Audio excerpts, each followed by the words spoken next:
My mother said it in front of everyone, casual as if she were commenting on the weather while handing out fines for grass that was half an inch too long.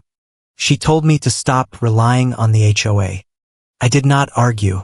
I did not cry. I simply nodded and quietly packed my notes. The problem is they think I am the leech, but I am the one holding the keys to the entire Whispering Pines estates they lord over. They are about to burn the only bridge that keeps their precious clubhouse from foreclosure. My name is Elena Walsh. I am 34 years old, and in my professional life I am a senior risk analyst for Arcstone Risk Solutions in Madison, Wisconsin. My job is all about calculation. I assess exposure. I calculate the probability of catastrophic failure. I look at a structure, whether it is a corporate merger or a homeowners association teetering on the edge of bankruptcy, and I tell the client exactly where the cracks are before the whole thing collapses under its own weight. I am very good at my job because I do not let emotion cloud the data. I see the world in red flags and safety margins. It is a skill set I cultivated not for corporate America but for survival inside the absurd dictatorship of Whispering Pines HOA.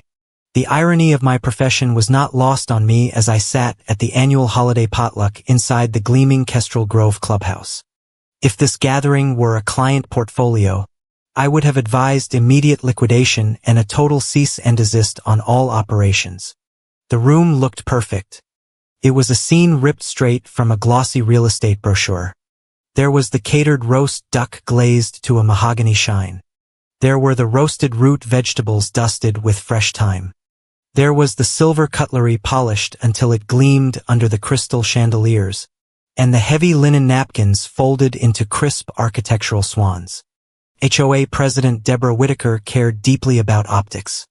To the outside world, to the neighbors walking their perfectly compliant dogs past the front windows, we were the picture of suburban perfection.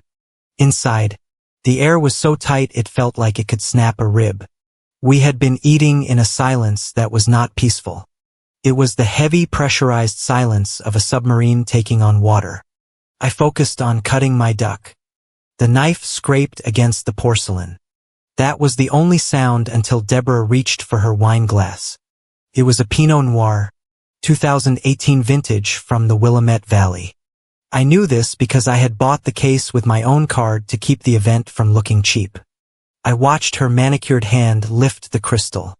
She took a long sip, her eyes scanning the room, landing nowhere, staring through us rather than at us. Then she set the glass down with a sharp click.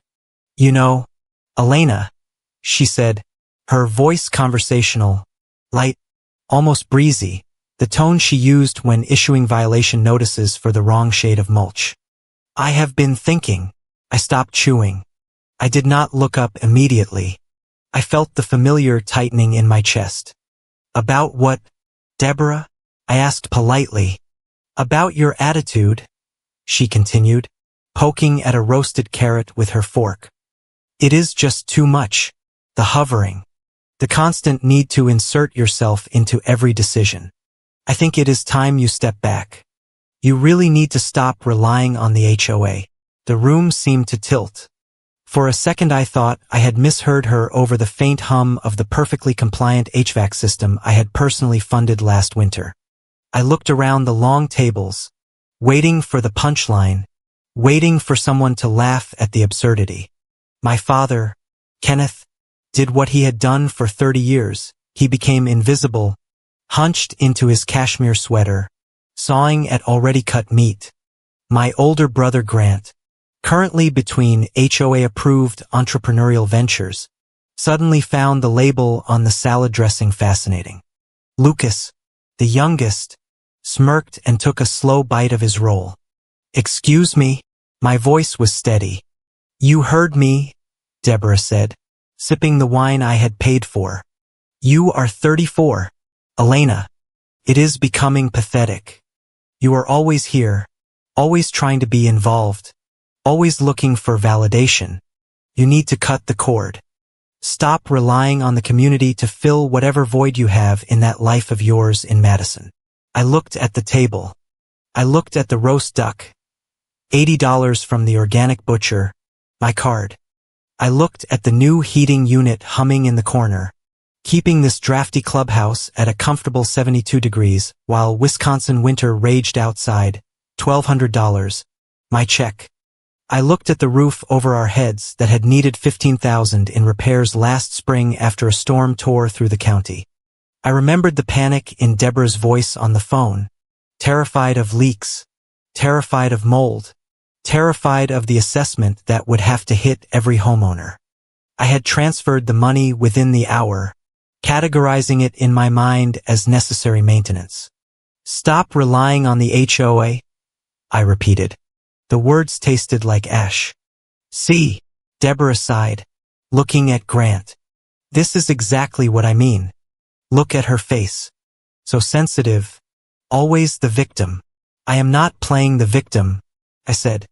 And now the calm was beginning to fracture, replaced by a cold, hard incredulity. I am trying to understand the logic. Deborah, you are telling me to stop relying on the HOA. Yes, she said definitively. It is unhealthy. Is it? I asked. I put my knife and fork down. They made a clatter that caused my father to flinch. Because from where I am sitting, the reliance seems to flow in the opposite direction. Who paid for this meal? Who paid for the heat that is keeping everyone warm right now? Who covered the property tax shortfall last month when the HOA reserve account came up short? The atmosphere shifted instantly from tense to hostile. I had broken the cardinal rule of Whispering Pines. Never mention the money. Deborah's face hardened. The mask of the concerned president vanished, replaced by the sneer of a woman who felt her authority being challenged. Oh, here we go, she said, rolling her eyes. I knew you would do this. You always do this. You are so transactional. Elena, it is disgusting. Transactional. I felt a laugh bubbling up, hysterical and sharp. I am stating facts. You are controlling, she snapped. That is what you are. You think because you throw a little money around, you own the HOA. You think buying a turkey gives you the right to dictate how this neighborhood functions. It is manipulative. You use money as a weapon because you do not know how to have a normal relationship. I use money to keep the lights on, I said. That is enough. Grant cut in, face flushed with righteous indignation. Seriously, Elena, it is a holiday. Talking about money is incredibly tacky. Can't you just be a neighbor for once instead of an accountant? Tacky? I looked at him. Grant, you asked me for the reserve fund supplement 3 weeks ago when the irrigation system failed. I was in a bind, Grant shouted, slamming his hand on the table. And I told you I would pay it back. But you never let anyone forget it. Do you? You hold it over our heads. That is why Deborah is right. You use your little handouts to make yourself feel superior. It is narcissism, pure and simple. I turned to Lucas. And you? Do you agree with this? Lucas shrugged. I mean, they have a point. You are kind of intense. If you are struggling so much that you have to count every penny you spend on a community potluck, maybe you should just say that. If you are broke, just tell us. Don't take it out on Deborah. The audacity was breathtaking. It was a masterpiece of revisionist history constructed in real time. They had taken the reality that I was the financial bedrock upon which their comfortable little fiefdom rested and inverted it. In their narrative, I was the desperate one. I was the clinger. I was the one buying their affection because I had nothing else to offer. And they were the saints for tolerating my presence. I looked at Deborah again. She was back to sipping her wine, looking vindicated. She did not look like a woman who was afraid of losing her safety net. She looked like a woman who believed the net was her birthright and that the person holding it up was merely a servant who had gotten too uppity. I realized then that it was not just ungratefulness. It was resentment. They hated me because they needed me. Every check I wrote was a reminder of their own inadequacy. And rather than be grateful, they chose to despise the source. I was not a neighbor to Deborah. I was not a community member to Grant and Lucas. I was a wallet with a heartbeat. I was a utility like the electricity or the water. And like a utility, I was only noticed when I flickered. They wanted the power, but they resented the meter reader. And now they were trying to cut the meter reader out, convinced that the power would just keep flowing by magic. I felt a strange sensation wash over me. It wasn't sadness. Instead, I felt a cooling sensation. It started in the center of my chest and radiated outward. It was the feeling of a risk assessment completing. The data was in. The probability of this investment ever yielding a return was 0%. The exposure was 100%. The only logical move was total divestment. I looked at the half-eaten duck on my plate. I looked at the condensation on the wine glass. I looked at the faces of the people who had shared my neighborhood for 16 years. My father still staring at his plate. Grant looking smug. Lucas bored and dismissive. Deborah waiting for my apology. Waiting for me to grovel. To promise to be less transactional. To write another check to prove that I was good. That I was loyal. That I was worthy of whispering pines. I took a deep breath. The air smelled of rosemary and expensive perfume and rot. I placed my hands on the edge of the table. Okay, I said. The word hung in the air. Deborah blinked, slightly confused. She had expected a fight. She had expected a long drawn-out argument where she could play the martyr and I could play the villain, ending with me apologizing and buying dessert. She was not prepared for agreement. Okay? She asked, brow furrowing. I pushed my chair back. The legs scraped against the hardwood floor. A harsh grating sound that made everyone jump. I stood up. I smoothed the front of my dress. I picked up my purse. You are right, Deborah, I said.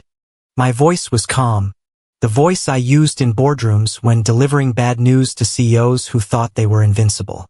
It was a voice devoid of tremor, devoid of heat. It was the voice of absolute finality. I have been relying on this HOA too much. I have been using money to control you. I have been toxic. And if you want me to stop relying on you, then I will respect your wishes. Where are you going? Grant asked, smugness slipping. We haven't had pie. I am leaving, I said. I am going to stop relying on you for company. I am going to stop relying on you for holiday memories. I am going to give you exactly what you asked for. I looked at Deborah one last time. You want independence from me. You have got it. Sit down, my father said weakly. Don't make a scene. There is no scene. Dad, I said. Deborah asked me to do something. I am doing it. I turned my back on the table. I walked out of the clubhouse through the foyer where the framed HOA achievement plaques hung. Plaques I had paid to have engraved. I grabbed my coat from the rack. If you walk out that door, Deborah called out, voice rising sharp and shrill. Do not expect us to come running after you. You are being childish. Elena, you are ruining the potluck. I buttoned my coat. I did not look back. I opened the heavy oak door and stepped out into the biting Wisconsin cold. Okay, I whispered to the empty porch. I will stop. I closed the door behind me. The latch clicked shut. It was the quietest sound in the world, and yet it sounded like the striking of a match. The cold air of the porch hit me like a physical blow, shocking my lungs, but it was nothing compared to the clarity that was currently crystallizing in my mind. I stood there for a moment, my hands still hovering near the brass knocker, listening to the muffled sounds of the clubhouse I had just exiled myself from. I could hear the scraping of chairs, the clinking of silverware resuming its rhythm. They were going back to their meal. The disruption was over. The problem me had removed itself, and now the Whispering Pines HOA could return to its preferred state of delusional grandeur. As I walked down the salt-stained concrete of the driveway toward my sedan, the irony of the last 16 years washed over me. I had joined this neighborhood when I was 18 with a scholarship and a grim determination to never ask the HOA for a single dime. I had seen how power worked inside these gates. I had seen how Deborah used fines and rules as a leash, how the board used assessments as a shield. I wanted none of it. I worked double shifts. I lived on ramen and cheap adrenaline. I built a life on the premise that I would be the independent one. Somewhere along the line, the script had flipped without me noticing. I had become the foundation and they had become the dependent. Deborah had constructed what I often thought of as an emotional monarchy. It was a kingdom built on approval and petty citations. If you pleased the queen, you were granted a temporary basking in her warmth. If you displeased her, you were cast into the Siberian winter of violation notices. Growing up inside these gates, I learned that acceptance was not a baseline. It was a currency, and the exchange rate was volatile. Grant was the crown prince. He could do no wrong in Deborah's eyes. He was always the victim of circumstance, the brilliant entrepreneur who was just one lucky break away from greatness. But the breaks never came. The failures did. 3 years ago, he had started a boutique craft brewery that was going to revolutionize the local beer scene. The only thing it revolutionized was the speed at which capital could vanish. He had called me in panic, explaining that he had leveraged the HOA reserve fund he was supposed to protect. Deborah can't know, he had begged. It would shatter the illusion she had crafted around him. So I stepped in. I wired $8,000 to a business account that no longer exists. I told myself I was saving the neighborhood's reputation. In reality, I was paying a premium to keep Deborah's fantasy intact. Grant never paid it back. He never even brought it up again. Then there was Lucas. If Grant was the prince, Lucas was the court jester who knew exactly how to manipulate the queen. He was the sensitive soul who needed extra support because the world was just too harsh for his artistic temperament. Lucas had mastered the art of weaponized incompetence. He knew that if he looked helpless enough, someone would pick up the slack. That someone was usually me. I unlocked my car door but didn't get in immediately. I looked back at the clubhouse. The living room windows were glowing warm and yellow. I could picture them inside. I could picture the spreadsheet that existed on my encrypted laptop drive. The one file I never opened in front of anyone. I named it Community Buffer in the privacy of my own head. I called it the Peace Fund. It was a meticulous accounting of every dollar I had bled into this neighborhood to keep the walls from caving in. It was not just the big checks. It was the slow, steady drip of subsidies that they had come to view as natural rights. There was the property tax bill from 2 years ago when the board had forgotten to file the exemption paperwork. I paid $3,400 to the county treasurer to keep a lien off the common areas. There was the roof. When the shingles started curling and the attic began to smell of mildew, Deborah had simply sighed and said she supposed they would just have to put buckets out because the reserve fund did not stretch to slate repairs. I hired the contractors. I paid the $12,000 invoice. I even paid for the upgraded insulation so their heating bills would be lower. There was the health insurance supplement for the aging board members. There was Lucas's university portal where I was the authorized payer because he was finding himself. I had done all of this for a simple, pathetic reason. I thought that if I provided enough value, I would be indispensable. I thought that if I paved the road they walked on, they might occasionally look down and appreciate the asphalt. I was wrong. The more I gave, the less they saw it as a gift. It became an entitlement. My generosity had metastasized into their expectation. To them, I wasn't a benefactor. I was a utility. When you flip a light switch, you do not thank the power company. You only curse them when the bulb stays dark. Today, at the potluck, I had dared to flicker, and they had tried to replace me. I sat in the driver's seat and closed the door, sealing myself inside the quiet leather interior. The silence here was different. It was clean.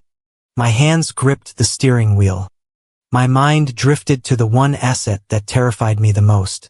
The one piece of leverage that was so large, so devastating that its existence was the only thing keeping me from screaming. Kestrel Grove Clubhouse, the HOA legend repeated at every meeting, was that the clubhouse was the neighborhood's crown jewel. It was a stunning A-frame pavilion sitting on 3 acres of prime waterfront property on Lake Kestrel about 2 hours north. The board treated it like their ancestral manor. It was where they held their summer galas. It was where Grant took his dates to impress them.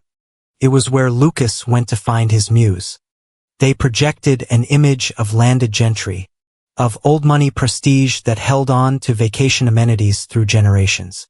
The truth was a rotting pile of paperwork that sat in a fireproof box in my apartment in Madison. 5 years ago, Kestrel Grove was on the auction block. The HOA had leveraged the property twice to cover Grant's earlier failures and to pay for a lifestyle they could not afford. They had stopped paying the property taxes 3 years prior. The county had initiated foreclosure proceedings. I found out by accident when a notice was sent to the clubhouse while I was visiting, and I saw the sheriff's seal on the envelope. I remembered the terror in Deborah's eyes that day. For the first time, her mask had slipped completely. "We will lose our standing," she had whispered. "Everyone in town knows that place is ours. If we lose it, we are nothing." She didn't care about the house. She cared about the optics. So I fixed it.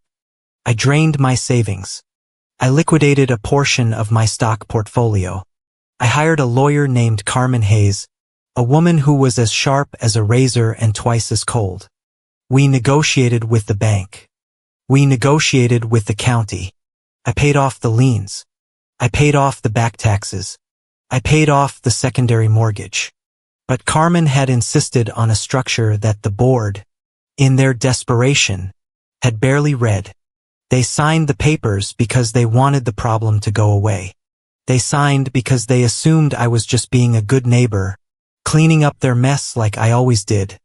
Technically on public record, the deed was held in a trust to protect the neighborhood's privacy.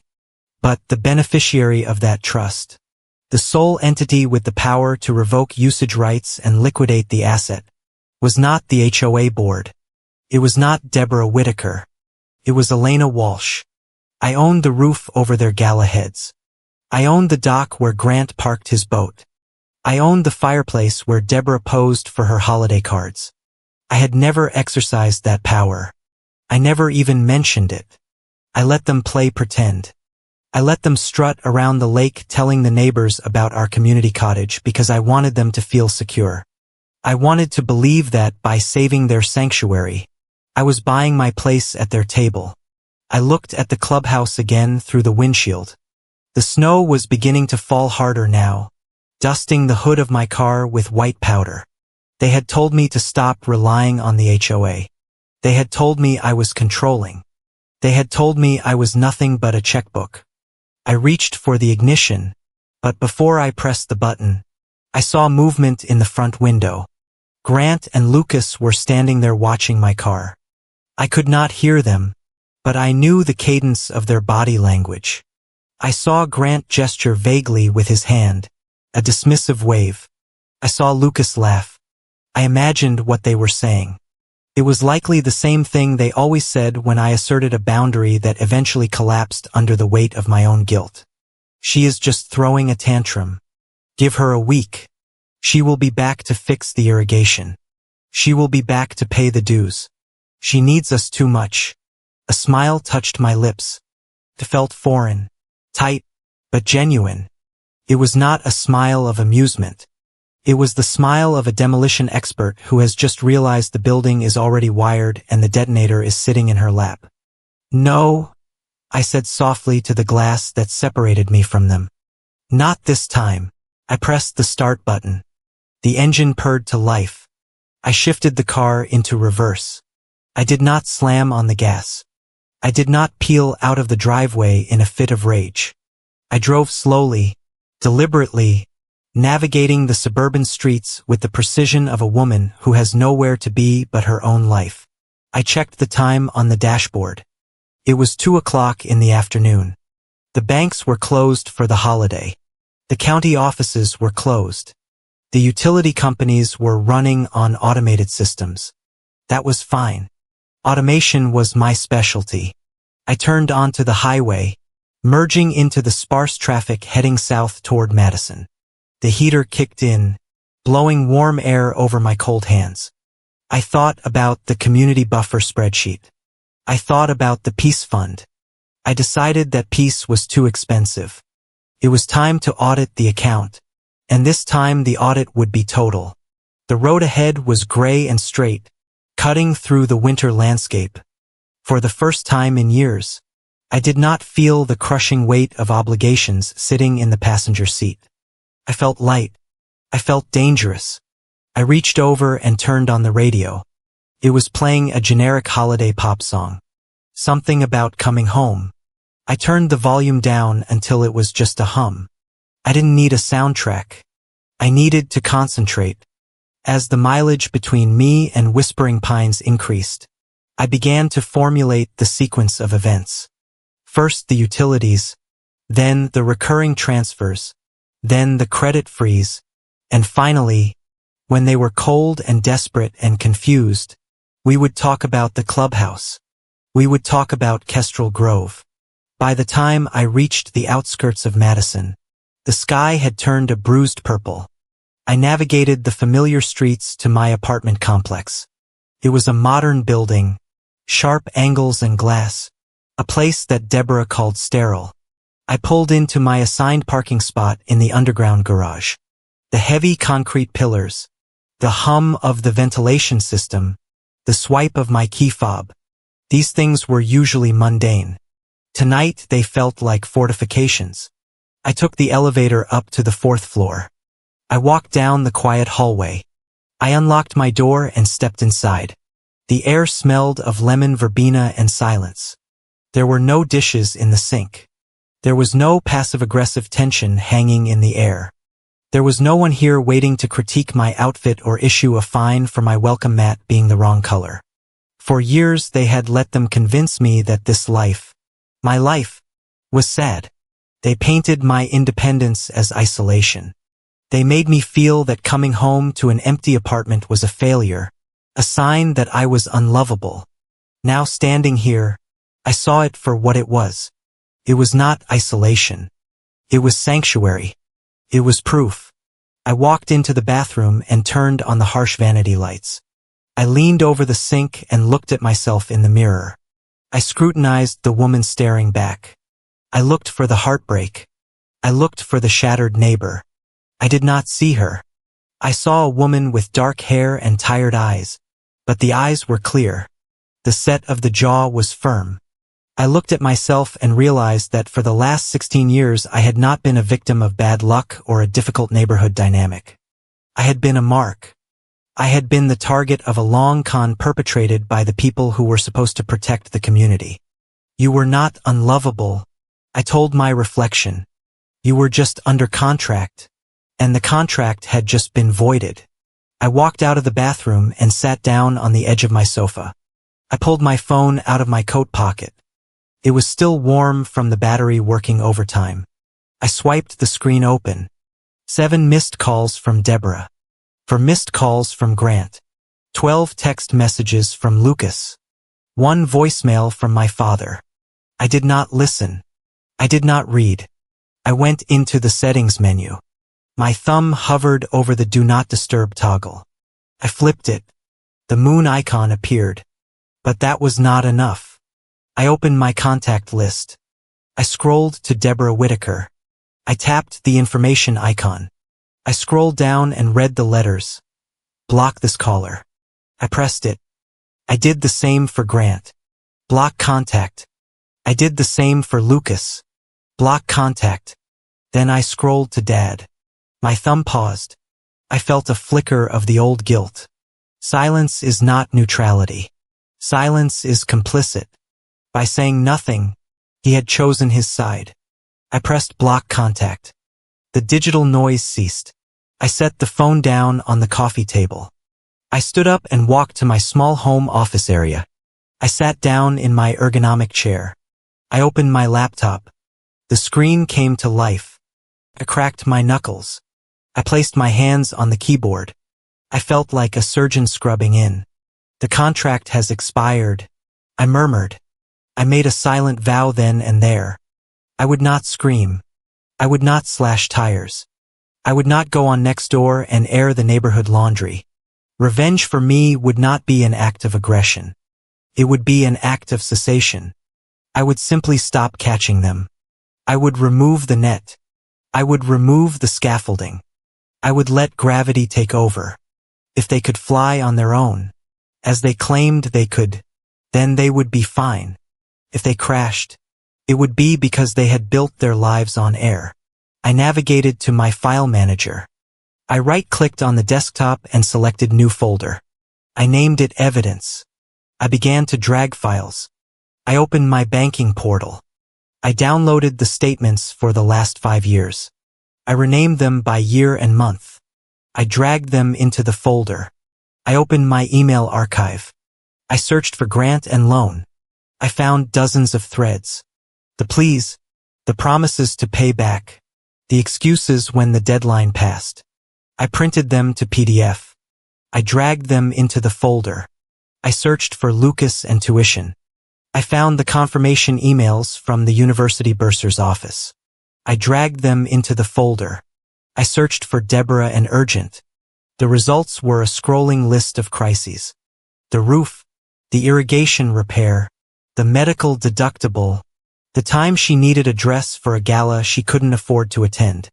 I saved every receipt. I saved every transfer confirmation number. I worked for 2 hours. The only sound in the apartment was the clicking of the mouse and the tapping of keys. It was methodical work. It was data entry. It was risk assessment in reverse. I was cataloging the losses I had already sustained to prevent any future exposure. I created a subfolder named Clubhouse.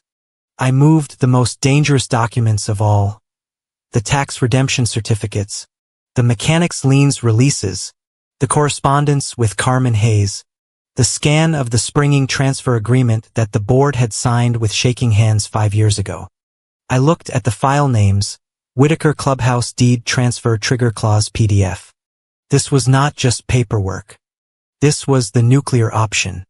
When I was finished, the folder contained hundreds of files. It was a gigabyte of proof that I was not the parasite. It was a digital monument to my exploitation. I backed the folder up to the cloud. Then I backed it up to an external hard drive. Then I encrypted both. I closed the laptop. I stood up and walked to the kitchen. I poured myself a glass of water. I drank it in one long swallow. I wiped my mouth with the back of my hand. I felt strong. I felt terrifyingly capable. I looked toward the window, looking north, back toward Whispering Pines, back toward the clubhouse where the heating system was currently running on a bill that was in my name, where the internet they were using to badmouth me was paid for by my credit card. You want independence? I whispered into the quiet dark. Okay, you have got it. The blue light of the laptop screen was the only illumination in my living room. I opened the spreadsheet. Community buffer. Seeing it on the high-resolution display stripped of the emotional fog of the holidays was like looking at a crime scene photo. The columns were red. The rows were endless. It was not a budget. It was an autopsy of my financial independence. I scrolled down, my eyes tracking the recurring monthly expenses that I had absorbed so gradually that I had ceased to feel their weight. Reserve fund assistance, irrigation, utilities, insurance, streaming services for the clubhouse lounge, cell phone plans for the board. It was a map of exploitation. I cracked my knuckles again. I did not feel guilt. I felt the cold, hard precision of a surgeon picking up a scalpel. I was a senior risk analyst. My job was to identify liabilities and neutralize them. Tonight, the Whispering Pines HOA was the liability. I started with the utilities. I navigated to the web portal for the power and gas company that serviced the clubhouse. My browser auto-filled the login credentials because, of course, I was the one who managed the account. I clicked on the Service Management tab. The screen showed the current usage. They had the heat cranked up to 74 degrees. I could see the spike on the daily graph. I was paying for them to walk around in t-shirts while it snowed outside. I did not select disconnect service. That would be petty, and it would give them ammunition to call the police or claim I was endangering elderly residents. I chose a different option. Transfer of billing responsibility. The form was simple. It asked for the date the change should take effect. I typed in tomorrow's date. It asked for the contact information of the new responsible party. I typed in Kenneth Whitaker. I typed in his email address. I typed in his cell phone number. I clicked submit. Next, the water and sewer. Same process, same recipient, same date. Then the telecommunications. I logged into the cable provider website. This account was particularly offensive. It was the Platinum tier package. It included every premium movie channel, the deluxe sports package for Grant, and the gigabit internet speed for Lucas's gaming. $340 a month. I clicked change plan. The website tried to fight me. It offered me discounts. It offered me a free month. A chatbot popped up asking, "Elena, are you sure you want to make changes today?" I typed, "I no longer reside at this address." It was the truth. I did not reside there emotionally, and I certainly was not going to reside there financially. I selected cancel service. The system warned me about early termination fees. I checked the contract date. The contract had expired 4 months ago. We were month to month. There were no fees. The final confirmation screen appeared. Your service will be disconnected at midnight. Grant would lose his sports channel in less than 5 hours. Deborah would lose her premium movies. Lucas would lose his high-speed connection to the virtual world. Good. Maybe they could talk to each other. I moved on to the banking portal. This was where the bleeding was most direct. I logged into my primary checking account and navigated to scheduled transfers. There it was right at the top. Reserve Fund Assistance. I clicked on the details. I had set this up 2 years ago. The memo line said temporary help. It was set to transfer $400 on the first of every month. I did the math in my head. 2 years, 24 months, $9,600. That was a down payment on a house. That was a trip to Europe. That was my retirement fund. I hovered my mouse over the trashcan icon. My finger twitched. I could hear Grant's voice in my head. The way he would sound when he realized the money hadn't arrived. "Elena, come on. I just need a little more time." The reserve fund was a corpse. I was just paying for the funeral over and over again. I clicked the mouse. "Are you sure you want to delete this recurring transfer?" "Yes," I said to the screen. The line item vanished. Next, the insurance. I opened the app for my commercial insurance provider. I had a multi-property policy. It was cheaper that way. Deborah had said we get a bundle discount. I scrolled down to properties. There was my condo, and there below it was the 2018 Ford F-150 Grant used for HOA business. I clicked Edit Policy. I selected the truck. I selected Remove Vehicle. The app calculated the difference. A number popped up in green text. New monthly premium $112. My current premium was nearly $300. I had been paying almost $200 a month to insure a vehicle I did not drive for a driver who had 2 speeding tickets on his record. Tickets that I had paid the fines for to keep his license from being suspended. I confirmed the change. Now for Lucas. I opened a new tab, the University Student Portal. I navigated to student accounts. I saw the balance for the upcoming spring semester, $12,000. I saw the payment method saved on file. There was only one, a Visa ending in 4092, my card. I clicked Manage Payment Methods. I deleted the card. Then I went to Payer Access. I saw my name listed. I clicked Remove. The system asked for a reason. I didn't type one. I just confirmed. Lucas would get an email notification within minutes. Your authorized payer has been removed. There was one more direct line to sever, Deborah's credit card. It was an authorized user card on my primary travel rewards account. I had given it to her 3 years ago for emergencies. I opened the credit card statement. I scrolled through the recent transactions. Whispering Pines Liquor and Wine, $80. Home Goods, $140. Bella's Salon, $90. Emergencies. She was using my credit score to finance her lifestyle. I clicked Account Services. I clicked Manage Authorized Users. I selected Deborah Whitaker. Remove User. The bank's warning was severe. The card will be deactivated immediately. Any recurring charges attached to this card will be declined. I thought about the embarrassment she would feel the next time she tried to whip that card out at the country club lunch. It was cruel. I knew it was cruel, but it was also the only language she understood. She dealt in social currency and shame. I was simply adjusting the exchange rate. Click. User removed. I sat back in my chair. The heavy lifting was done. But as a risk analyst, I knew that when you corner a desperate animal, it bites.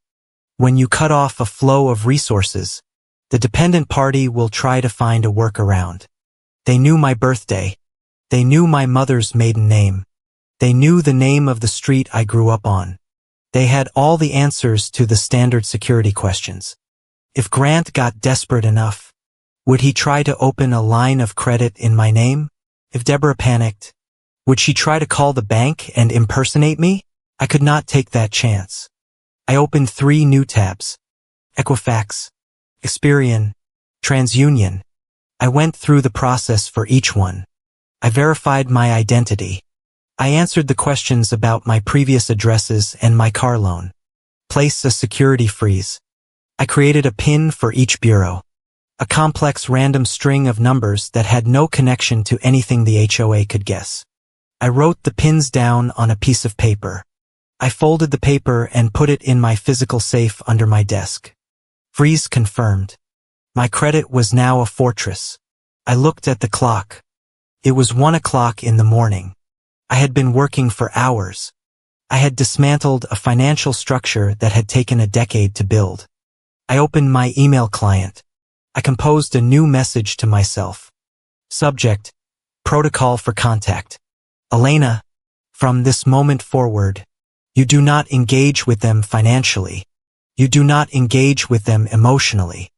If they contact you about money, the answer is no. If they contact you about the Clubhouse, refer to the springing transfer clause. If they attempt to access your accounts, contact the fraud department immediately. Do not negotiate. Do not justify. Do not explain. Only communicate via legal counsel if assets are involved. I hit send. It was a contract with myself. I opened the calculator app. I began to punch in the numbers. The reserve subsidy I was saving for Grant, the insurance, the phone plan, the cable, the utilities, the tuition payments, the credit card emergencies. I hit the equal sign. The number stared back at me. $3,850. That was the monthly cost of being a Whispering Pines neighbor.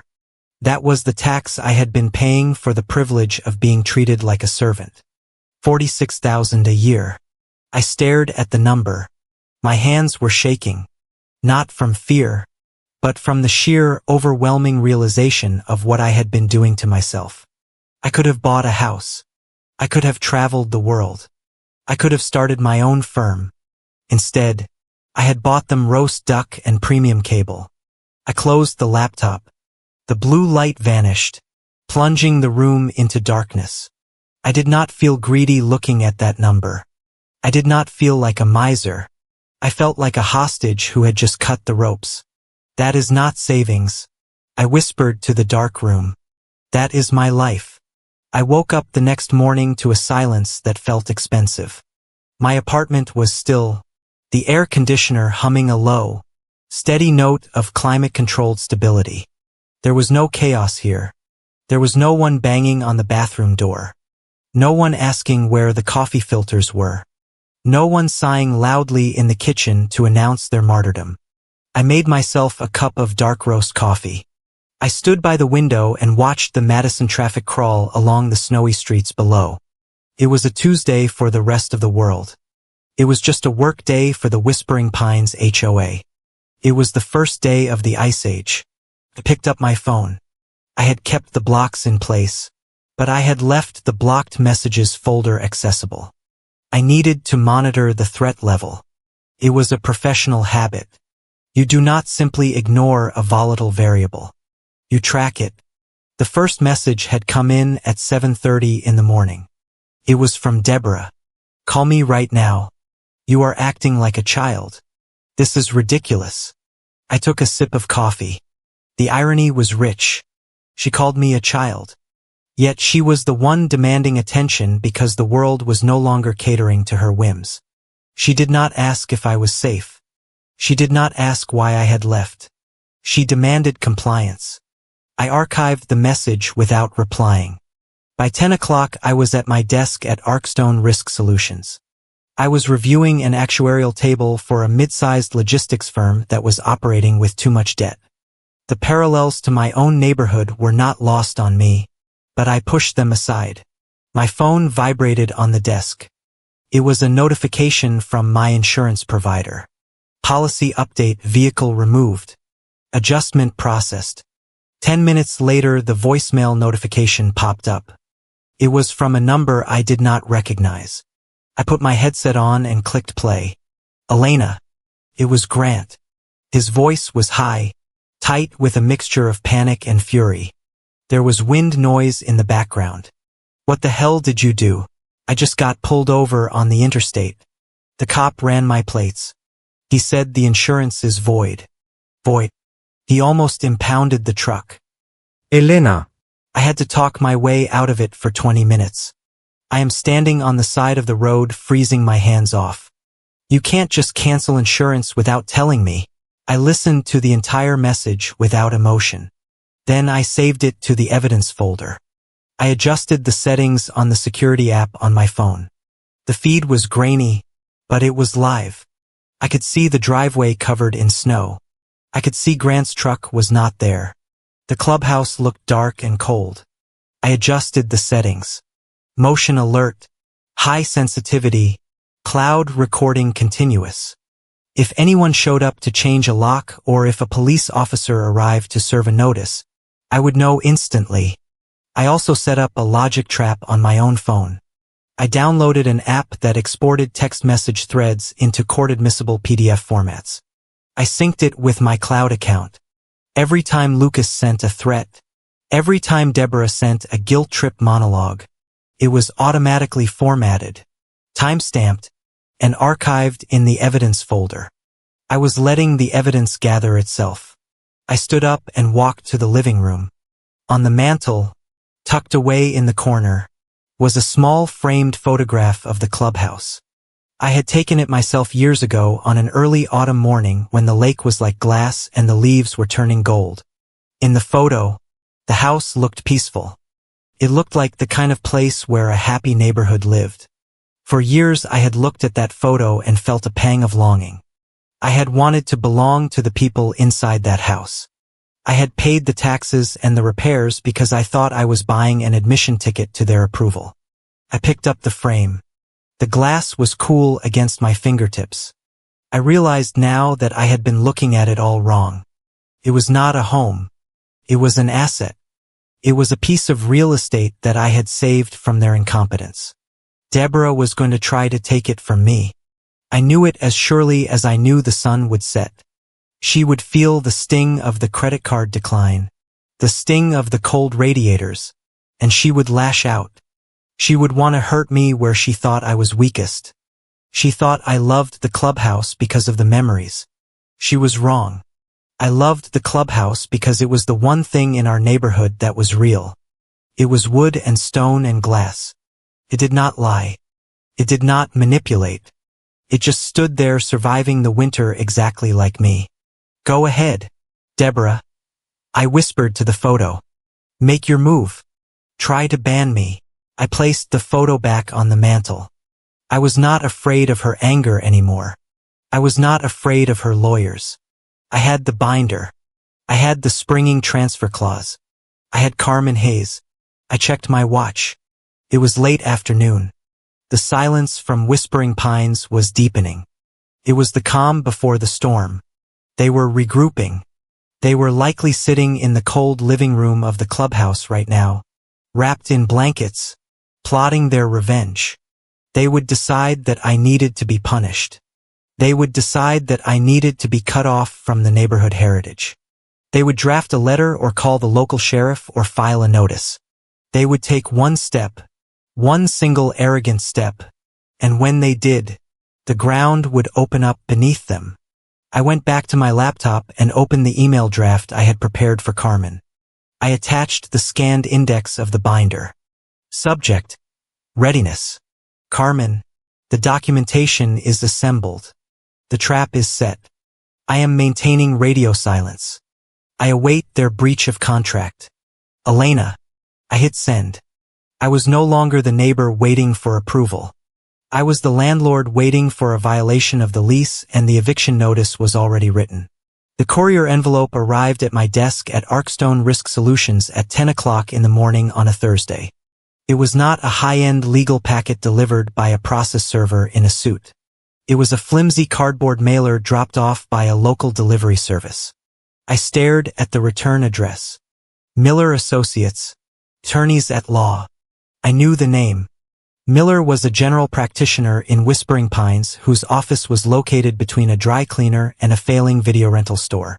He handled traffic tickets, minor zoning disputes, and the occasional angry letter for residents who wanted to scare their neighbors over property lines. He was the legal equivalent of a barking dog behind a chain-link fence. I picked up my letter opener. My hand was steady. I sliced the top of the envelope and pulled out the document. It was printed on heavy bond paper. Remit Elena Walsh. Notice of civil complaint and cease and desist. I began to read. The language was a clumsy mix of legal jargon and emotional venting, clearly dictated by Deborah and transcribed by a lawyer who was being paid by the hour to suspend his disbelief. Dear M.S. Walsh, we represent the Whispering Pines HOA board regarding your recent conduct, which can only be described as malicious interference with community stability. Over the past 72 hours, you have engaged in a systematic campaign of utility sabotage, resulting in significant distress and potential health risks to our residents. Furthermore, your abrupt withdrawal of financial support, which had been established through years of precedent as a verbal contract of care, constitutes a breach of communal trust and creates undue hardship. I almost laughed. Communal trust. In the Whispering Pines dictionary, trust was synonymous with a wire transfer. But then my eyes dropped to the third paragraph.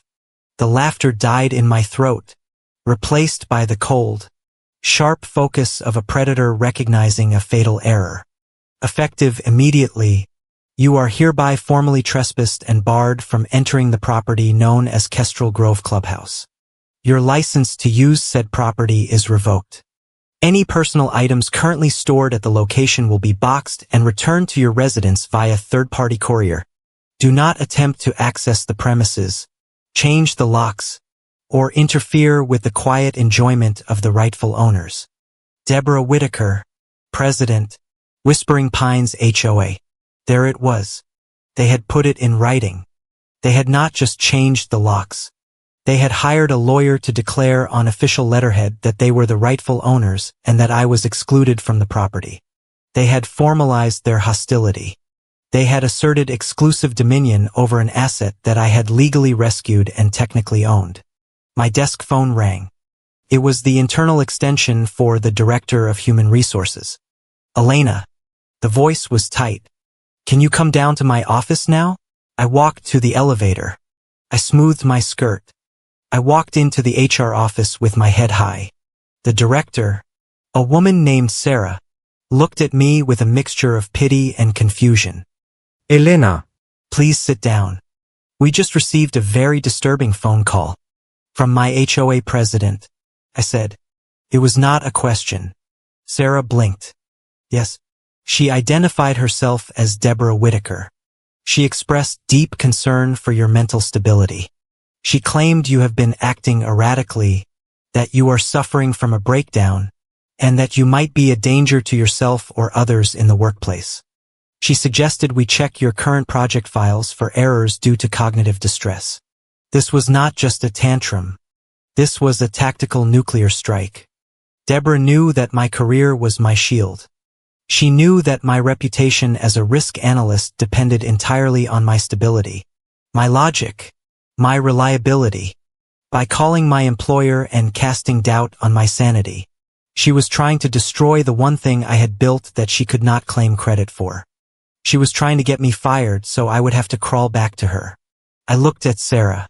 I did not get angry. I did not cry. I let the cold logic of my profession take over. Sarah, I am currently in the middle of a financial separation from the HOA. I have ceased subsidizing their lifestyle, and this is their retaliation.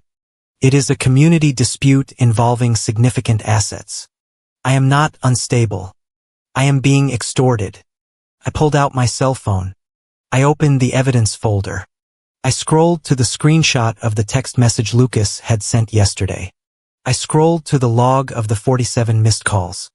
This is harassment, I said, sliding the phone across the desk.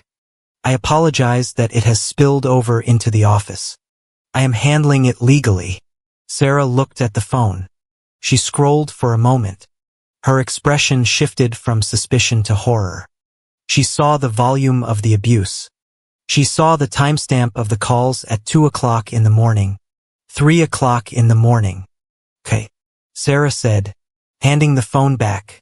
Her voice was softer now. Okay, Elena, I have to log the call because it is policy, but I will mark it as a malicious external communication. We will block her number from the main switchboard. I walked back to my desk. The air around me felt different. I was no longer just managing a risk. I was neutralizing a threat. I scanned the letter from Miller Associates. I attached the scan to an email. I attached the log of the HR incident to Carmen Hayes. Subject: trigger event. Carmen, see attached. They have formally barred me from the Clubhouse in writing.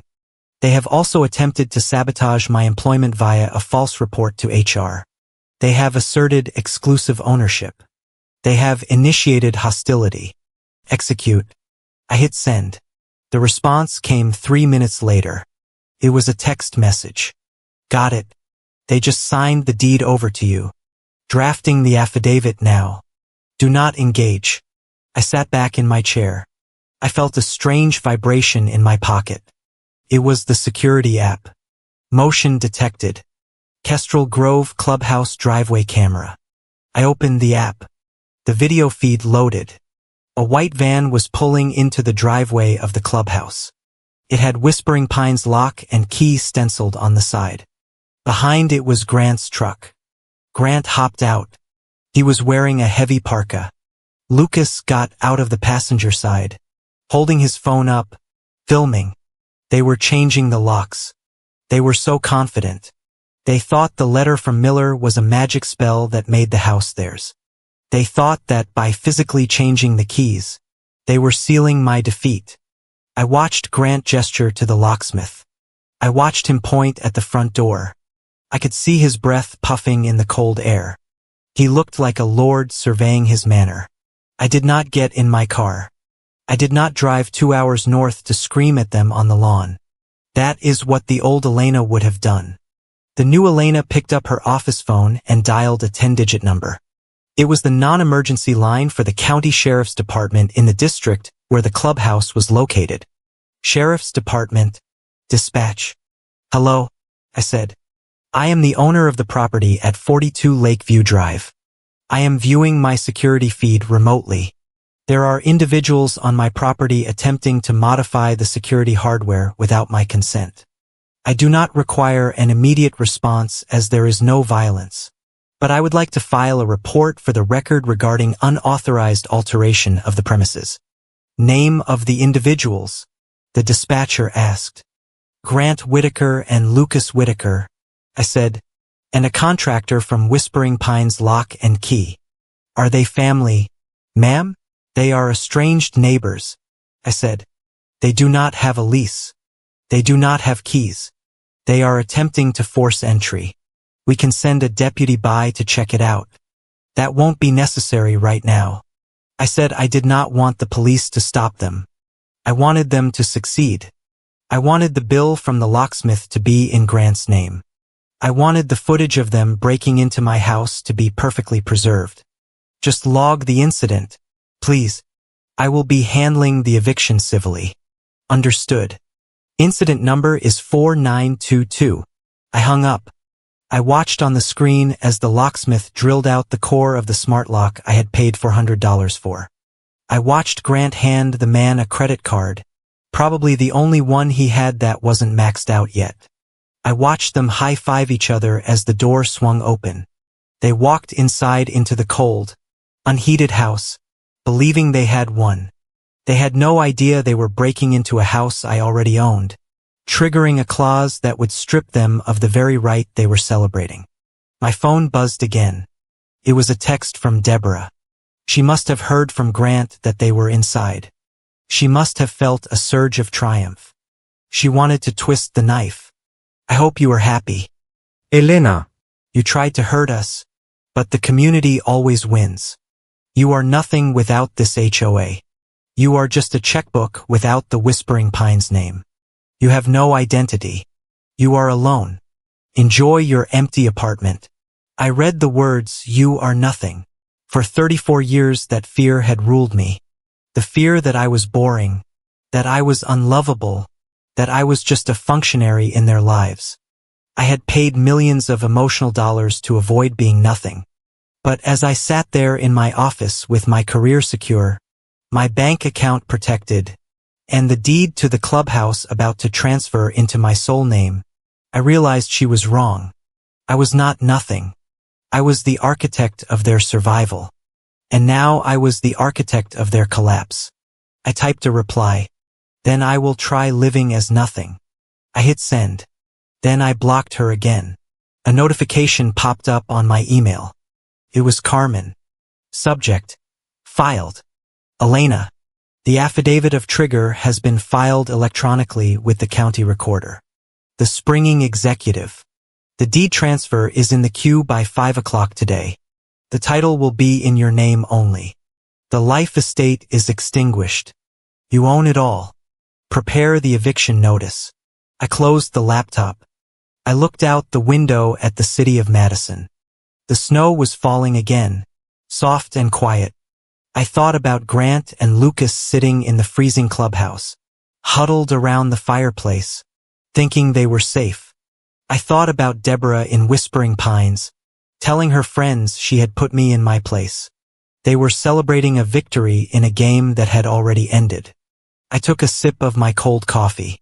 Tasted bitter, but it woke me up. "Count your hours," I whispered. "The landlord is coming." The email from the county recorder's office arrived at 9:14 in the morning on Friday.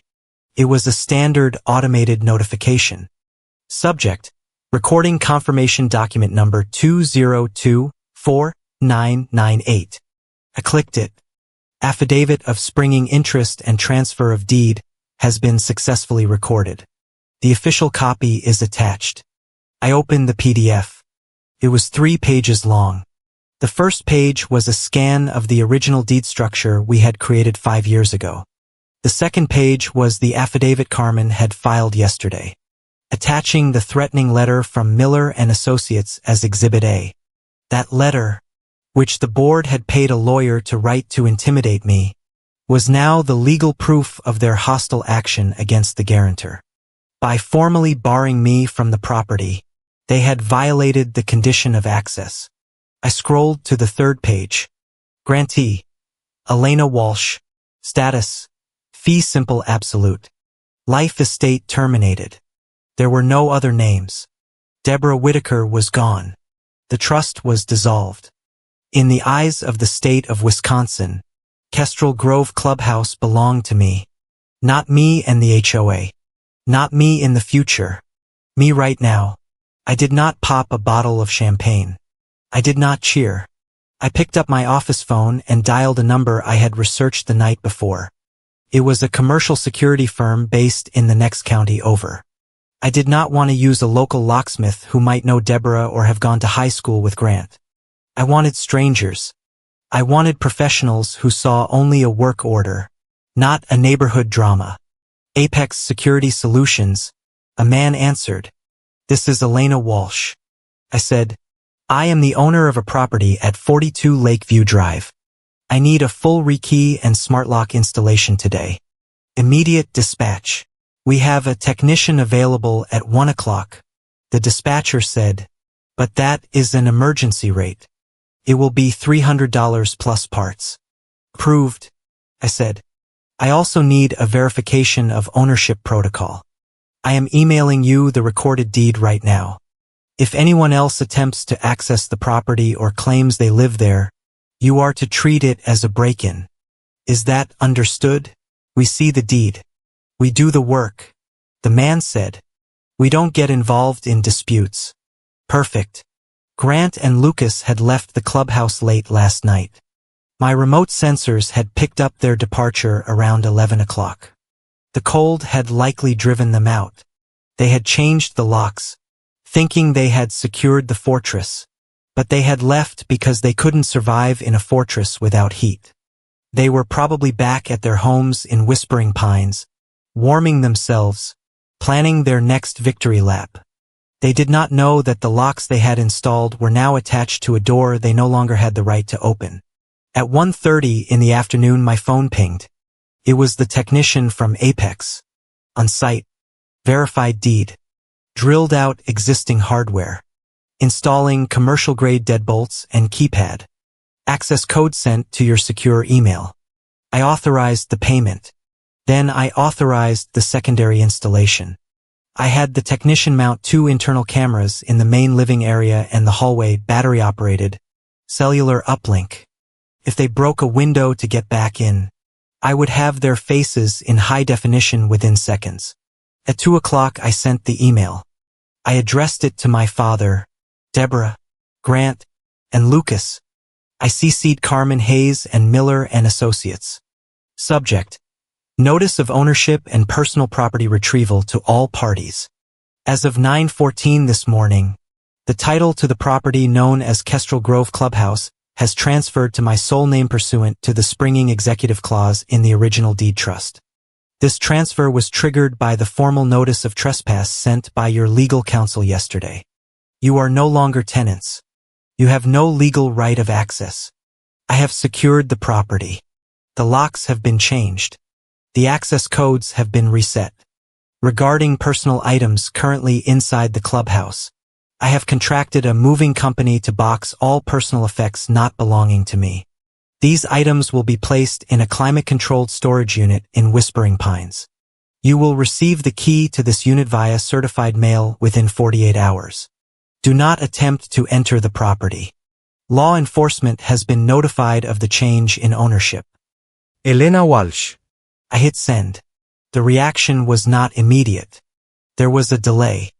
The time it took for electrons to travel, for inboxes to refresh, for reading comprehension to kick in. 2:15 my phone rang. It was Carmen. Grant just called my office, she said. She sounded bored. He was screaming so loud my paralegal had to hold the receiver away from her ear. He says he is going to sue you for theft. He says you stole the clubhouse. And what did you tell him? I asked. I read him the clause, Carmen said. I told him that by changing the locks yesterday and having their lawyer send that letter, they effectively signed the quitclaim deed themselves. I told him that if he wants to sue, he will have to explain to a judge why he broke into a house he had just legally forfeited. He hung up. He will try to go back there. I said, let him. Carmen said he keeps digging the hole deeper. By the way, Miller called me too. The lawyer they hired, he is terrified. He realized he didn't read the original deed before he sent that cease and desist letter. He committed malpractice. He triggered his client's eviction. He is going to drop them before the sun sets to save his own license. I hung up. At 2:30, the text messages started. It was Lucas first.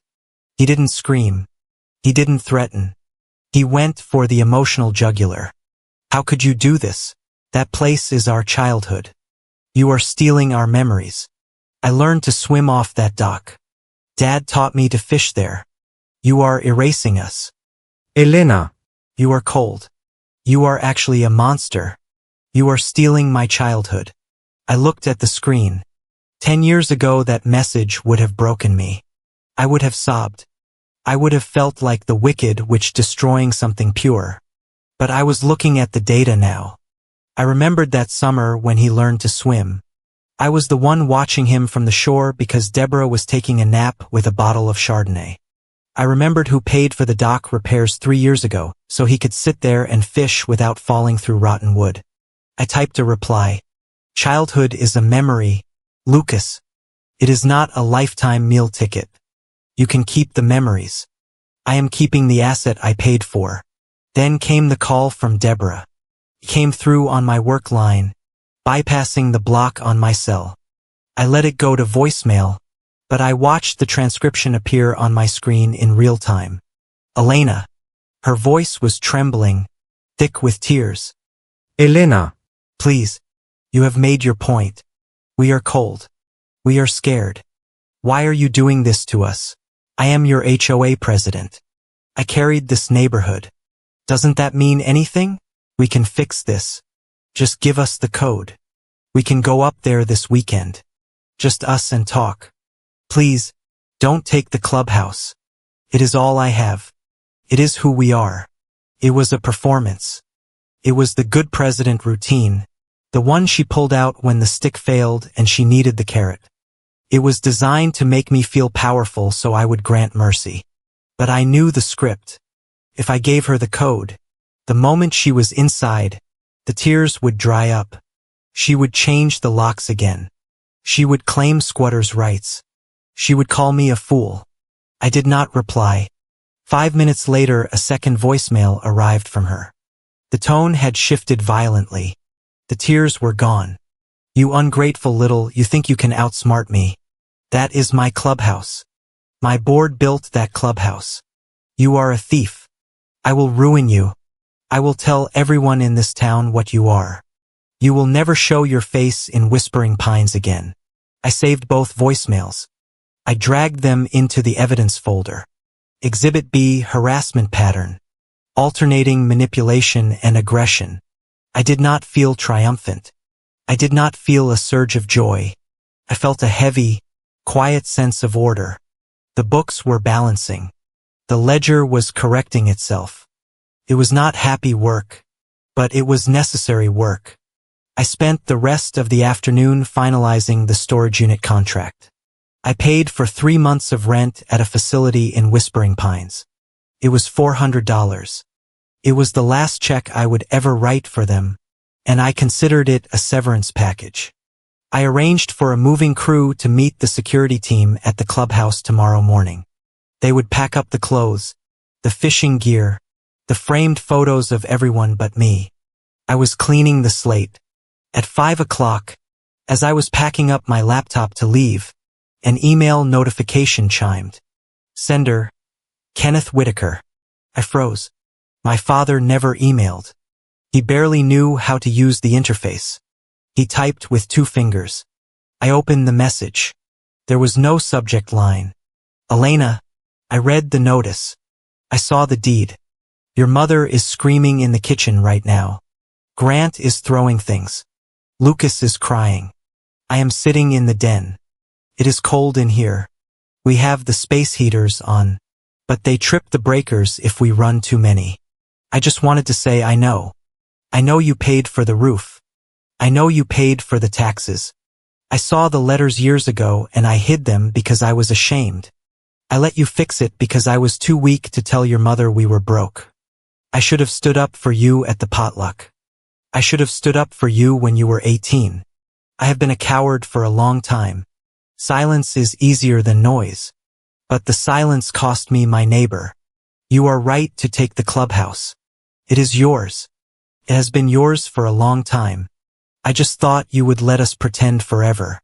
I am sorry. I stared at the screen. My vision blurred just for a second. This was the only crack in the armor I had built. My father, the silent enabler, admitting the truth.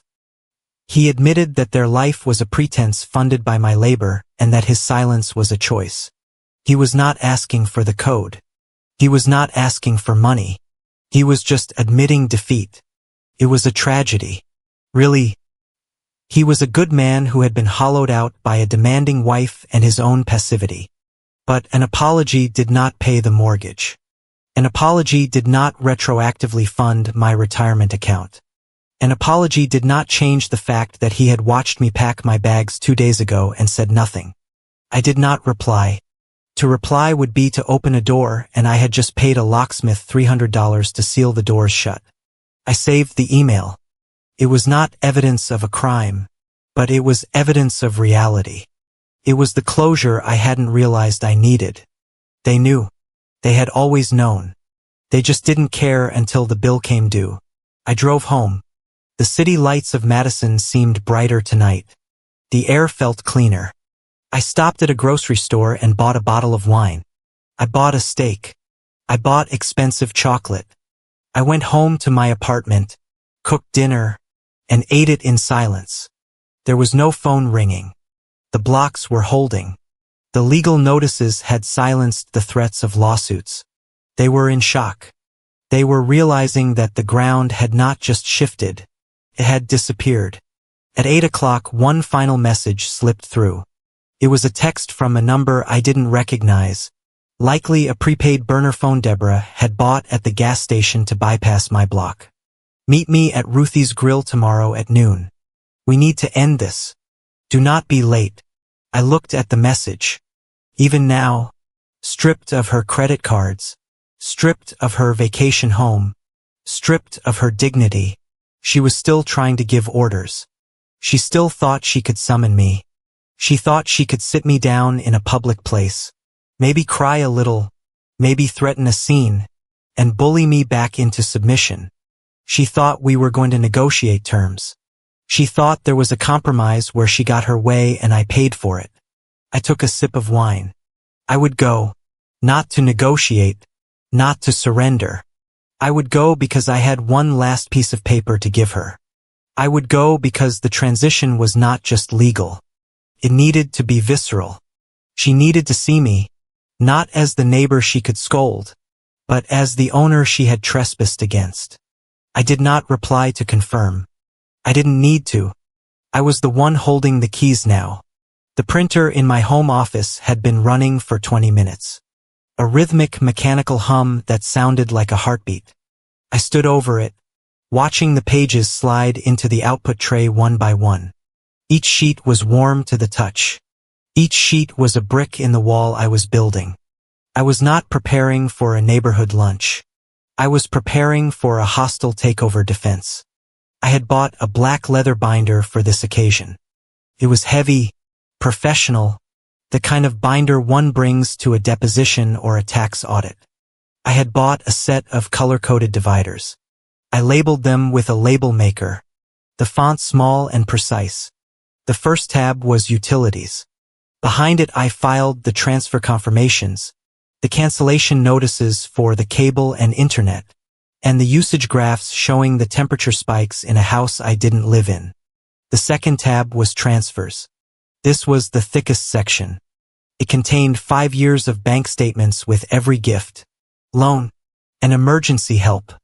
Highlighted in yellow, it was a river of money flowing in one direction. The third tab was Clubhouse. This section was the death blow. It held the tax redemption certificates, the repair invoices, the mechanics liens I had satisfied, and the crowning jewel, the notification from the county recorder confirming that the deed was now solely in my name. The fourth tab was Legal. Here I placed the threatening letter from Miller and Associates, the cease and desist that had backfired so spectacularly, and the copy of the springing transfer clause. The final tab was Harassment. This was the ugly part. It held the transcripts of the voicemails, the screenshots of the text messages, the log of the 47 missed calls, and the printout of Deborah's next-door post calling me a serpent. I closed the binder. It snapped shut with a sound of finality. I was just reaching for my coffee when my phone buzzed on the desk. It was a sharp, Urgent vibration. I looked at the screen. It was not a text from the HOA. It was a notification from Experian, one of the credit bureaus I had frozen earlier in the week. Alert. Credit inquiry blocked. Attempted by Quick Cash Payday Lenders LLC. Applicant name, Elena Walsh. SSN verified. Status. Blocked due to security freeze. I stared at the screen, my blood turning to ice water. Grant. It had to be Grant. Deborah wouldn't know how to apply for an online payday loan. And Lucas was too lazy. But Grant was desperate. He had lost his insurance. He had lost his access to the clubhouse. He was likely facing bills he couldn't pay. And in his panic he had tried to do what he had always done, use my credit as his personal slush fund. He had tried to take out a high-interest loan in my name, assuming that I would just pay it off later to avoid ruining my credit score. He didn't know about the freeze. He didn't know I had locked the gates. I took a screenshot of the alert. I printed it. I punched holes in it. I opened the binder to the harassment tab and clicked it into place. I sent a quick text to Carmen Hayes. Grant just tried to open a payday loan in my name. The freeze caught it. Carmen's reply came 30 seconds later. That is attempted identity theft and wire fraud. That is a felony. Elena, they are desperate. I know. I typed back. Desperation is when they unmask themselves. Carmen wrote, do not interrupt them. Let them show you exactly who they are. I checked the time. It was 10:30. I had one stop to make before the lunch. I drove to the Arkstone office. I did not go to my desk. I went straight to Sarah's office in Human Resources. Sarah looked up as I entered. She looked wary. The phone call from Deborah yesterday had rattled the department. Elena, she said, is everything okay? It will be, I said. I placed a thin manila folder on her desk. I wanted to provide you with documentation regarding the call you received yesterday. I want this on my permanent file to counter the allegations of instability. Sarah opened the folder. Inside was the letter from Miller and Associates proving the property dispute and the log of the abusive messages from the HOA. This confirms that the call was part of a coordinated harassment campaign intended to damage my professional standing. I said, my voice steady. It is retaliation for a community financial boundary I set. I have legal counsel involved and I have secured my assets. I just wanted Arkstone to know that I'm fully capable, fully stable, and that this external noise will not affect my output. Sarah read through the documents. She paused at the text from Lucas that said, I will ruin your life. She paused at the letter where the board tried to ban me from my own property. She closed the folder and looked at me. Her eyes were different now. The pity was gone, replaced by a profound respect. Thank you, Elena, she said. I will attach this to the incident report. As far as Arkstone is concerned, the matter is closed. We will flag any future calls from these numbers as security threats. You have our full support. I walked out of the building. I felt lighter. They had tried to take my job, and instead they had only solidified my standing as a rational actor in a chaotic world. I got back in my car. It was 11:30. The meeting was at noon at Ruthie's Grill. Ruthie's was a Whispering Pines institution. It was a diner that pretended to be a restaurant with vinyl booths, sticky menus, and a lunch crowd that consisted of the entire town gossip network. Deborah had chosen it for a reason. It was public. She thought I wouldn't dare cause a scene in front of the mayor's wife or the pastor, who were likely eating club sandwiches 3 tables away. She thought the audience would protect her. She thought the pressure of social etiquette would force me to fold, to write the check, to apologize just to make the tension go away. She was playing by the old rules. I gripped the steering wheel. I spent the 20-minute drive reciting my rules of engagement. I spoke them aloud to the windshield, my voice competing with the hum of the heater. Rule number 1. No emotional arguments. I would not debate whether I was a good neighbor or a bad resident. Those were subjective labels. I would stick to the numbers. The numbers did not have feelings. Rule number 2. No bargaining. This was not a negotiation. I was not there to find a middle ground. The middle ground was where I paid for half of their mistakes. I was done with the middle ground. Rule number 3. No owning their shame. If they made a scene, if they cried, if they screamed, I would not absorb it. Their emotions were their property, not mine. I pulled into the parking lot of Ruthie's Grill at 11:55. 5 minutes early. I saw my father's car parked near the entrance. It was a 5-year-old sedan that needed a wash. Next to it was Grant's truck, the one I had just removed from my insurance policy. I took a deep breath. I checked my reflection in the rearview mirror. I looked tired but sharp. I looked like a woman who was done with games. I grabbed the black binder from the passenger seat. Felt heavy, like a shield. I walked into the restaurant. The smell hit me instantly. Bacon grease, stale coffee, and lemon polish. The noise level was high, the clatter of silverware and the murmur of dozens of conversations. I scanned the room. They were sitting in a large booth in the back corner. They had arrived before me, likely to stage the scene to establish their territory. I stopped and watched them for a moment. They didn't see me yet. Deborah was wearing her Sunday best, a cream-colored blouse, a heavy pearl necklace, and a blazer that looked too formal for a Friday lunch at a diner. She had her hair sprayed into a helmet of perfection. She was sitting upright, her face composed in a mask of tragic dignity. She looked like a deposed queen waiting for her subjects to beg for forgiveness. Grant was sitting next to her. He looked terrible. His face was pale, shiny with sweat. He was bouncing his leg under the table, a nervous tic I hadn't seen since high school. He kept glancing at the door, then at his phone. He knew about the loan rejection. He knew I knew. Lucas was slouched in the corner, arms crossed over his chest.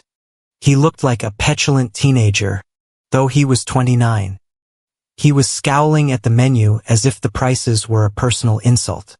And my father, Kenneth, he sat on the outside of the booth. He looked smaller than I remembered. His shoulders were slumped forward. He was staring into a glass of water, his hands shaking slightly. He looked like a man who was waiting for the executioner and was relieved that the waiting was almost over. It looked like a tribunal, a neighborhood court where the verdict had already been decided in their favor. And they were just waiting for the defendant to show up for sentencing. I walked toward them. My heels clicked against the linoleum floor. The sound was sharp, rhythmic. Grant saw me first. He nudged Deborah. She turned. Her eyes locked onto mine. For a second I saw the flash of anger, the heat of the humiliation she had suffered at the grocery store. But then, instantly, the mask slid back into place. She adjusted her expression to one of disappointed love. She pursed her lips. I reached the table. The conversation in the nearby booths quieted down. People were watching. They knew who we were. They knew something was happening. I did not say hello. I did not kiss Deborah on the cheek. I did not nod to the board members. I stood at the end of the table. Elena, Deborah said. Her voice was loud enough to be heard by the next table. I am glad you finally decided to show up. We have been worried sick. Sit down. We ordered you an iced tea. She was trying to frame the narrative immediately. We are the worried neighborhood. You are the wayward resident. I looked at the iced tea. I didn't touch it. I sat down in the empty chair at the head of the table. I was not part of their booth. I was separate. I placed the black binder on the table. Thud.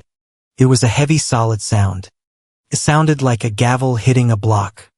The silverware on the table jumped slightly. Grant looked at the binder. He swallowed hard. Lucas sneered. What is that? Are you doing our taxes now? Deborah let out a short, dismissive laugh. It was a brittle sound. Oh, Elena. always with the drama. What is in the book? Did you write us a letter? Are you going to read us a poem about how hard your life is? She leaned forward, her pearls clicking against the table edge. She lowered her voice, but the venom was clear. Put the papers away. We are not here to play office. We are here to discuss how you are going to fix the mess you made. You embarrassed me, Elena. You embarrassed this neighborhood. Now take out your checkbook and let's settle the arrears on the accounts you recklessly closed. She smiled. It was a smile that had controlled me for 3 decades. A smile that said, I own you. Those papers don't scare anyone, she said, flicking her hand toward the binder. It is just paper. I looked at her. I looked at Grant, who was avoiding my eyes. I looked at my father, who was watching me with sad resignation. You are right, Deborah, I said. My voice was calm, projecting just enough to be heard clearly by everyone at the table. It is just paper.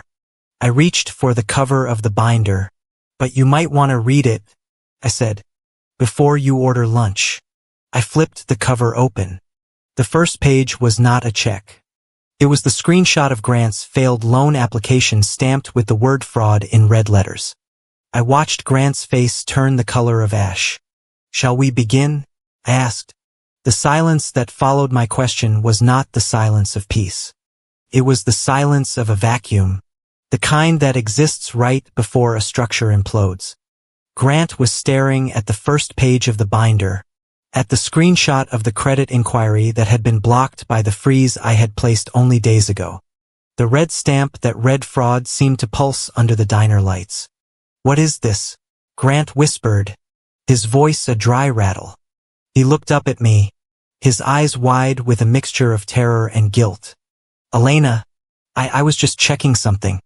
I wasn't actually going to go through with it. It is a federal crime. Grant, I said, my voice conversational as if we were discussing the weather. Guair fraud. Identity theft. Attempting to access credit using a social security number that does not belong to you. I have the IP address. I have the timestamp. Carmen Hayes has the file. Carmen. Deborah's head snapped up. The name of the high-powered attorney cut through her facade of boredom. Why are you talking to that woman? She is expensive. You can't afford her. I can afford her, I said, because I am no longer supporting 3 other adults. Deborah's face hardened. She waved her hand dismissively at the binder. Oh, stop it. So Grant made a mistake. He is desperate because you cut him off like a sociopath. You drove him to it. It is your fault. Now put that book away.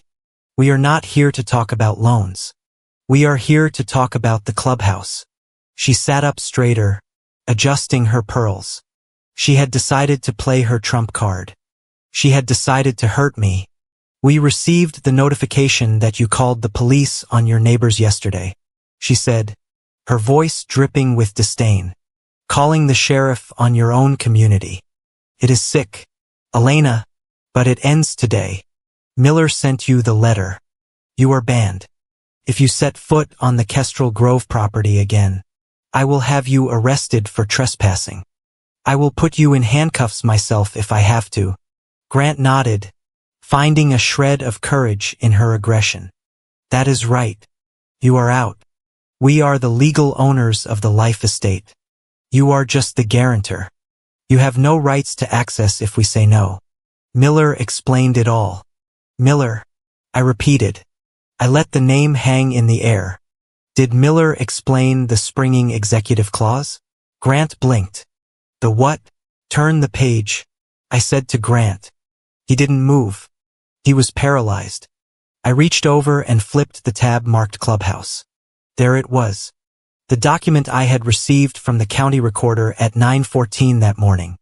The official seal of the county was visible at the top along with the recording timestamp. I slid the binder toward the center of the table so everyone could see. You are right, Deborah, I said. You sent me a letter banning me from the property. You formally asserted exclusive ownership and denied my access. You put it in writing. So what? She snapped. It is my clubhouse. No, I said. It was your clubhouse as long as you allowed me access. That was the deal. That was the contract you signed 5 years ago to save it from foreclosure. The deed was held in a trust. But the contract had a trigger. If you ever attempted to legally bar me from the premises, the life estate would terminate immediately. I pointed to the line on the document where the transfer was recorded. You pulled the trigger yesterday, I said. You just handed me the keys. Deborah stared at the paper. She squinted, trying to make sense of the legal language. What does fee simple absolute mean? It means I own it, I said. All of it. 100%. There is no trust anymore.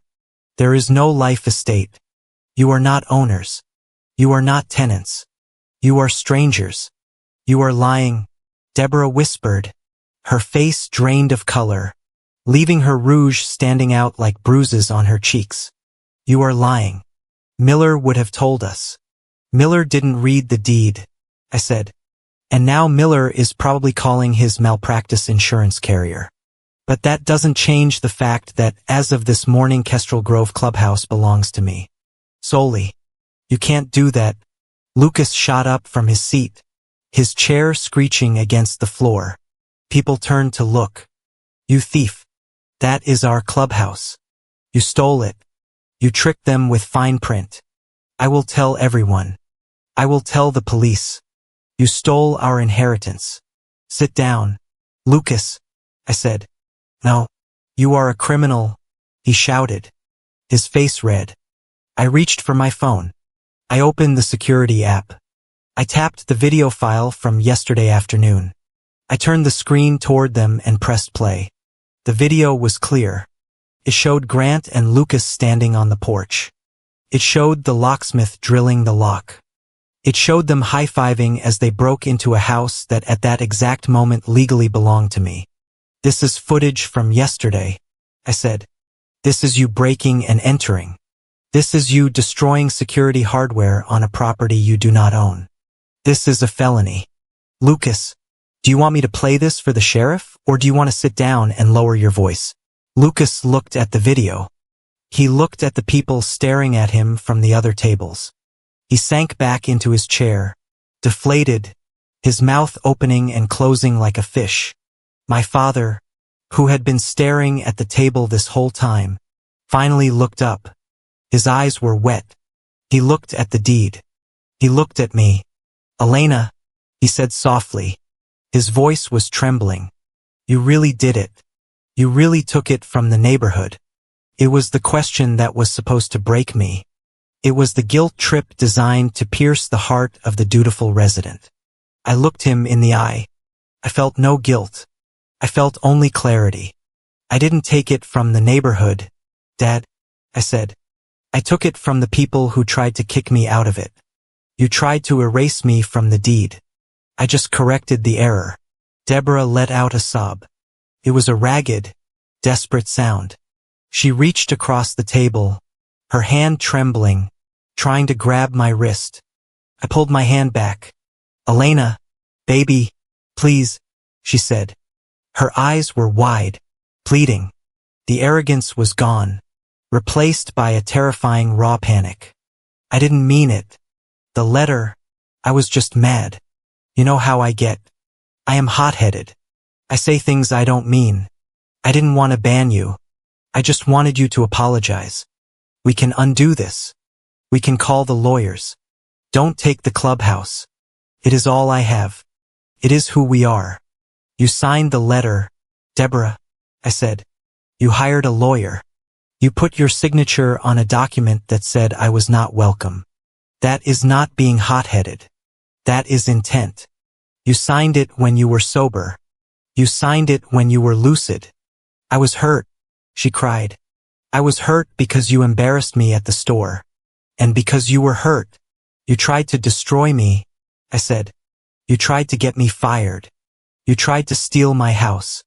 Now you are dealing with the consequences. Grant wiped sweat from his forehead. He looked at the binder, then at me. Okay. Look, we can work this out. What if we rent it? Huh? We can pay you rent. We can do a payment plan. Just don't lock us out completely. Let us use it for the weekends. We will pay you back. I laughed. It was a short, sharp sound. Rent? I asked. Grant, you just tried to commit identity fraud to get a payday loan because you have zero in your account. You cannot afford your own car insurance. I canceled it 3 days ago and you haven't reinstated it because you can't pay the premium. How exactly are you going to pay rent on a waterfront property? Grant opened his mouth, but no sound came out. The truth was a wall he could not climb. For a long moment no one spoke. The noise of the diner seemed to fade away, leaving us in a bubble of absolute devastation. They looked at the binder. They looked at the video on my phone. They looked at the reality of their lives, stripped of my subsidies. They were small. They were powerless. They were exactly who they were without me. Then the waitress appeared. She didn't know the world had just ended at table 4. She smiled cheerfully. Here is the check. Folks, she said. She placed the small black tray in the center of the table. It was a reflex, a muscle memory honed over 20 years. Deborah looked at the check, then looked at me. My father looked at the check, then looked at me. Grant and Lucas looked at the check, then looked at me. They waited. They waited for me to sigh. They waited for me to reach for my purse. They waited for me to pick up the tab because it was easier than fighting. Because neighborhood helps neighborhood. Because I was the wallet. The silence stretched. It was heavy. It was expectant. I looked at the check. The total was visible. $84. I reached into my purse. I pulled out a single $20 bill. I placed it on the table next to the tray. I had an iced tea, I said, and I'm covering a generous tip for the space I took up. That is my share. Deborah stared at the bill. Elena. I stood up. I picked up my black binder. I picked up my phone. You told me to stop relying on the HOA, I said. My voice was clear, carrying to the nearby booths. You told me to stand on my own. I did. I am standing. I looked down at them one last time. Now, I said, it is your turn. I turned around. Elena, Deborah screamed. You come back here. You pay this bill. Elena. I walked past the table of the mayor's wife. I walked past the pastor.